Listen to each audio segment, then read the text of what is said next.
On today's Star Wars Legends lore video, we designed the perfect fleet, using ships from every era and faction.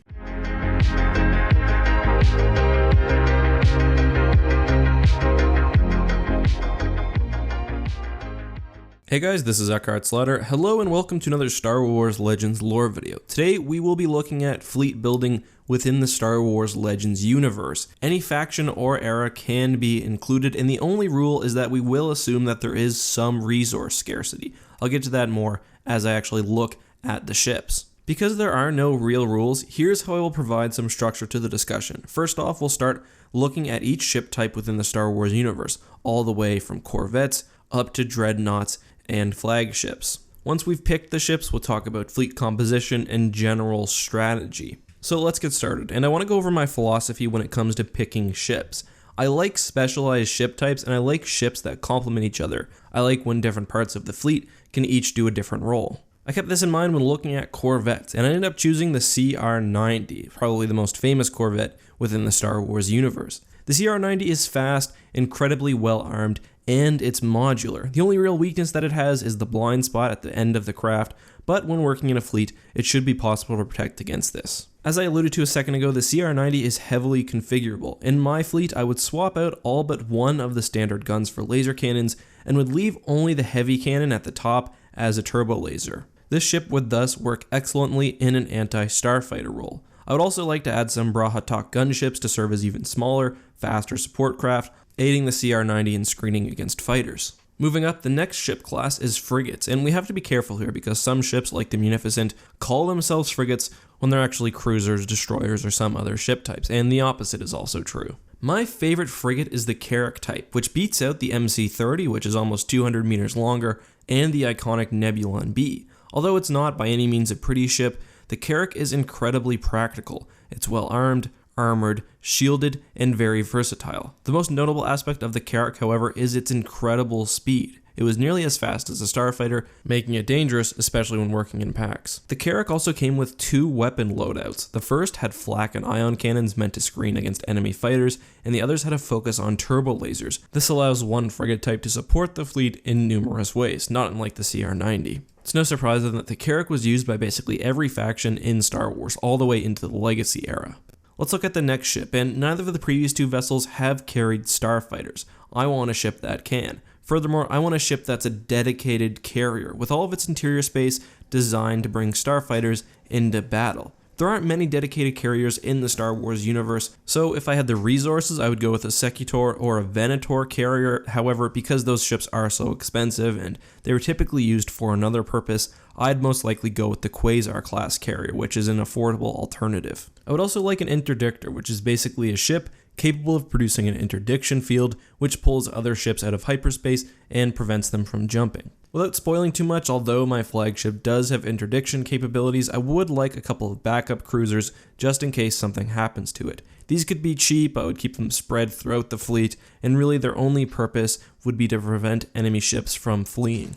The next step up would be the destroyer class, and I mean this in a traditional naval sense, not a star destroyer. For a destroyer, you want a ship that's fast, that has a decent amount of firepower. The best example of this that I can think of is likely the Victory II, which was lighter and smaller than the Imperial line, but still covered in turbo lasers and able to take a beating. Alternatively, I do like the Confederacy of Independent Systems Munificent class frigate because it's powerful for its size and it has those unique long-range turbo lasers, but ultimately it's fairly significantly outgunned by the Victory. The destroyer is a unique ship. It's not a mainline cruiser, but it's not a support ship. It kind of falls into that middle role. For that reason, I think the Victory II would be a good choice. Now we get to the big ships, and probably the most difficult to define category, the cruisers. Based on what I hope to be a sensible progression in ship size, I'm going to call anything about the size of a Star Destroyer, so 2 kilometers or less, a cruiser. For me, it's always a contest between the firepower of the Imperial II Star Destroyer and the shielding and excellent design of the Mon Calamari cruiser. Thankfully, in Legends, there is the MC-90, which was the first Mon Cal cruiser created for the New Republic. This has the shielding and the hull strength that you would expect for a Mon Calamari cruiser, but also matches the firepower of an Imperial Star Destroyer. I also love the design of the MC-90s, so these will be the main cruisers in my fleet. I do just want to acknowledge that the Legacy era actually does these ships really well too. The Pelion class Star Destroyer or the MC-140 Scythe, for example, are the perfect mix of what you'd expect in a ship that size. However, because using the Legacy era and the 100-year time gap does sort of seem like cheating, and the ships are really only better because there is a technological advantage, I'm not inclined to include them. Above the cruiser but below the Dreadnought is the battleship. I like my battleships to be pure offensive tools, and they, along with the cruisers, will make up the bulk firepower of the fleet. For that reason, I really like the Allegiance class Star Destroyer, though it is a little small at only 2,200 meters. Closer to a Dreadnought size would be the Bellator, which comes in at 7 kilometers, but I think that ship is a little too large to properly be considered a battleship, which is a shame because I really like its mix of speed and weaponry. The Allegiance, though, is a heavy Star Destroyer both in name and function, and is basically an upscaled Imperial II model. I'm totally okay with this ship being focused almost solely on putting out damage because it does have the support of the rest of the fleet. Battleships don't necessarily operate effectively on their own, but in these situations, I think it's supported enough that this very aggressive specialized role fits nicely. Another ship which straddles the line between battlecruiser and Dreadnought, but which I would like to include in the fleet, would be the Praetor Mark II. Despite some design differences, it really is just a further upscaling of the Allegiance Star Destroyer, but whether that's properly a Dreadnought or a battlecruiser is up for debate. Finally, we have our Dreadnought, and I covered the best Dreadnought in my opinion in Star Wars Legends in yesterday's video. You can watch that if you'd like to see my reasoning, but I came to the conclusion that the Eclipse class Super Star Destroyer is the best flagship that you could have for your fleet. Nothing has changed in the one day since I made that video, so that would be the largest, the heaviest, and the center ship within my fleet. If I were lucky enough to have a second Dreadnought, I would choose the Viscount because it has the firepower of the Executor class Super Star Destroyer with vastly improved technology and shielding. There's really few ships in Star Wars Legends that come close to both the Eclipse and the Viscount. Beyond the flagship, we also have miscellaneous support craft and starfighters. We'll look first at starfighters. I think here variety is key. You don't want to be like the Empire, which uses the same cheap starfighters over and over again. I would have a key multi-role fighter, and I think I would choose the X-Wing. This is the most common fighter in the fleet. It's one that can do everything.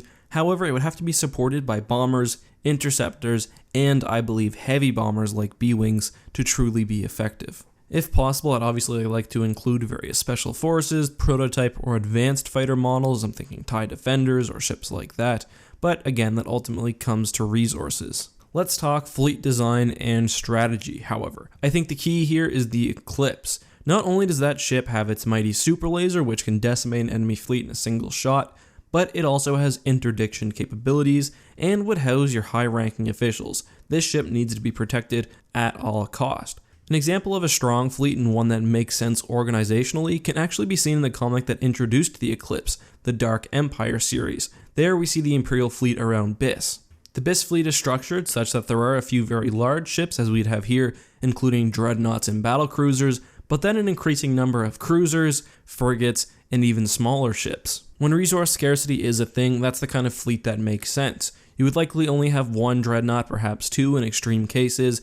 Then you would have several supporting battleships, a large number of cruisers, which would make up the bulk of your firepower, and then an even higher number of frigates, corvettes, and other support ships. The cruisers and larger ships would be focused primarily on outputting damage and taking out enemy ships. Carriers, destroyers, and interdictors would all fulfill their specialized role, while corvettes and other small ships would primarily protect the larger ships against smaller threat like starfighters and gunships. This, I think, is pretty close to my ideal fleet. I would also like to include some support ships. For example, modular task force cruisers can serve as mobile mission platforms. Things like GR-75s can be used to transport supplies and other ships just to help when not necessarily in battle. Those, like the carriers or other vulnerable ships, would have to either jump away during any major engagements or stay towards the center of the fleet, protected by heavier ships. But this has all just been my opinion. Am I missing a ship type? Is there one of your favorite ships that I didn't include?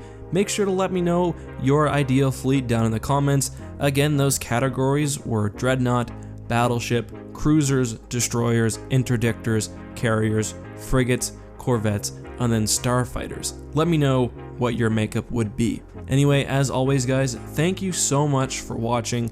As always, this has been EckhartsLadder. If you want more Star Wars content, make sure to follow me on twitch.tv/EckhartsLadder. on my Twitter account and join the newly partnered Discord at discord.gg/EckhartsLadder. Thanks for watching. Until next time, may the Force be with you.